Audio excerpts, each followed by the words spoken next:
A big legal development today that could, emphasis on could, become another twist in this suddenly dramatic presidential campaign. The federal election interference case against Donald Trump now back in the hands of D.C. District Court Judge Tanya Chutkan. That after a lengthy and precedent-breaking detour that saw the Supreme Court greatly expand presidential immunity. Judge Chutkan is known as no nonsense, and before the Supreme Court delays, had made clear she wanted a trial before the election. Now we wait to see her new plans for a case that we also know faces some significant changes. CNN's Paula Reed joins us with more. So what's next? Well, Judge Tanya Chutkan has her work cut out for her because now she needs to apply this game-changing decision by the Supreme Court to the case that was brought by the special counsel. The first question is, okay, of the acts that have been charged, which ones are official? Because those, they get tossed. He has immunity.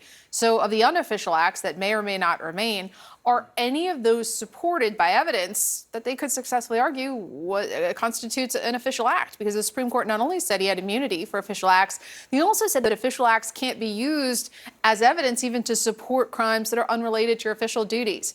Now, how does she do this? Well, she could have a brief trial to suss out some of these issues, a 2 or 3 day trial. But right now, we're still waiting for her to release her schedule, her much anticipated timeline of how she plans to tackle this. And we're inside 100 days now. Is there any way on earth you could have the actual full trial once she refines the case before the election? I don't think so before the election, but it's interesting. Our colleague, Hannah Rabinowitz, she did a great story today about Judge Chutkan as a jurist and talked to people who practiced before her. And one of them said that they believe that if Trump is reelected, that Chutkan could try to do that trial between Election Day and Inauguration Day. Now, John, I can guarantee you if they want to try that, it would likely mean another trip to the Supreme Court. Yeah, so before he would have the power to make it go away. Yeah, that would be, the Supremes would get that one. I understand you've also spoken earlier to a member of Trump's legal team about this case. What did they say? That's right. Or earlier today, I spoke with Bill Scharf. He's one of Trump attorneys, and I asked him, okay, what's your plan going forward on this case? Here's what he said. Part of the problem, though, is the use of immune evidence during grand jury proceedings that led to the indictment in this case. The Supreme Court was very clear that immune evidence can't be used even in cases involving non-immune conduct. So in all, we believe that this case has been struck a fatal blow by the Supreme Court and that there's simply no way to disentangle immune from non-immune based on how the case has proceeded thus far. So he's really focused there. You heard him on the evidence portion of this. And in speaking with sources across the Trump legal teams, that is their focus. And they believe that using the fact that you can't use official acts as evidence, that whatever remains of these cases, right, in the coming weeks and months, they can gut focusing on trying to get that evidence tossed out. Now, I think that's a very optimistic analysis, but they're trying it in New York. If the Mar-a-Lago documents case comes back, I'm told they'll try it there. They're going to try it in D.C. And look, we doubted them on their delay strategy. That has been successful, so we'll see what happens. We will see what happens, and we will wait first for Judge Chutkan to tell us at least her first course forward. Paula Reed, grateful for your time. Thank you. Let's get some perspective now from our CNN political analyst and the New York Times senior political correspondent, Maggie Haberman. Maggie, this is what the great political philosopher Donald Rumsfeld would call one of the unknowns, how this case is going to proceed. What will the timetable be? What will the judge decide? Will there be fights even over that delay it further? But now that it's back in the hands of Judge Chutkan, we know the Trump legal team did not like how the trial judge was proceeding. Are they worried now, or do they think at least this will be after the election? We'll sweat it later. Yeah, the Trump team is feeling very good about the timeline on this because even if there is a hearing set to try to determine what would qualify as official acts, and there could be an airing of, evidence that the Trump team would consider problematic or potentially problematic at such a hearing, they also think that they would have a chance to present things that would be helpful to them. They are very confident at the moment that this is not going to impact them legally ahead of the election, if at all. And Paula is correct that they believe that they are going to chip away at all of these cases. Now, we'll see. Manhattan is obviously a different story. That sentencing date is set. There is some hope on the Trump teams, among the Trump legal team, that they can somehow try to impact that sentencing, even with its new date. It seems unlikely, but, we've said unlikely many times and things have happened. Yes, we have.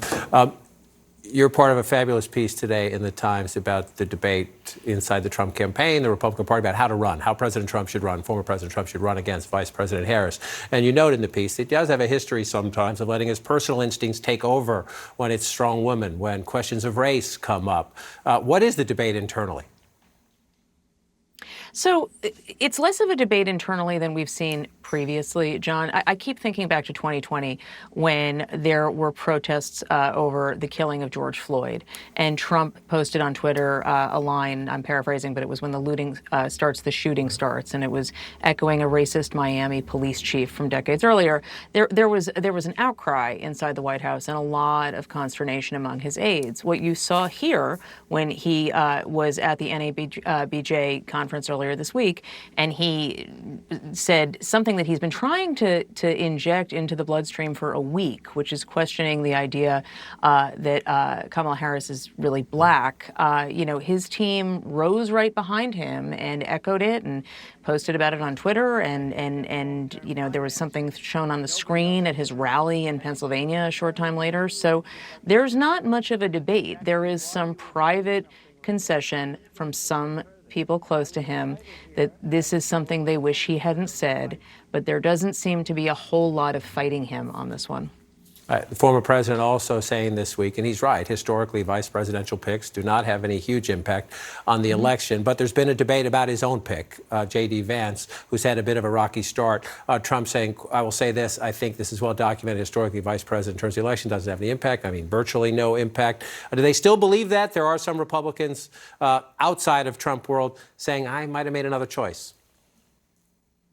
Look, who he was going to pick was a source of enormous contention, as you know, in the weeks and even hours leading up to him finally announcing who it was going to be. So it's not surprising that this is getting picked over in hindsight. I don't think that Trump, and with the caveat, John, Donald Trump turns on almost everyone close to him sooner or later, and we have seen that over many, many years. So there is a countdown clock on everyone with him at a certain point. But I think he is much more consumed, just based on all of my reporting, by the new contours of the race he's facing, as opposed to all of the press and attention that J.D. Vance is getting. Would he rather not be dealing with that? There's no question. But I don't think it's his main source of concern right now. To that point, he'll watch the vice president make her decision now, picking a running mate. Will he stick to the point that I don't think it matters, or will we see him detour over there once that choice is made? There's an awful lot of opposition research and attacks being lobbed on Josh Shapiro for people who don't think the VP choice matters. And we, to be clear, we don't know who the vice president is going to pick as her own running mate for that slot. But I don't think that they generally think it matters. I do think that there is an enormous amount of focus on Pennsylvania for obvious reasons. It is a key piece of her path to winning the general election. Donald Trump has a wider path, and that is why they're looking at the chances that Josh Shapiro could help her there. Yeah, his chess hand becomes very stronger, Mr. Trump's does, if he can hold Pennsylvania. Maggie Haberman, thank you for your time. Really appreciate it.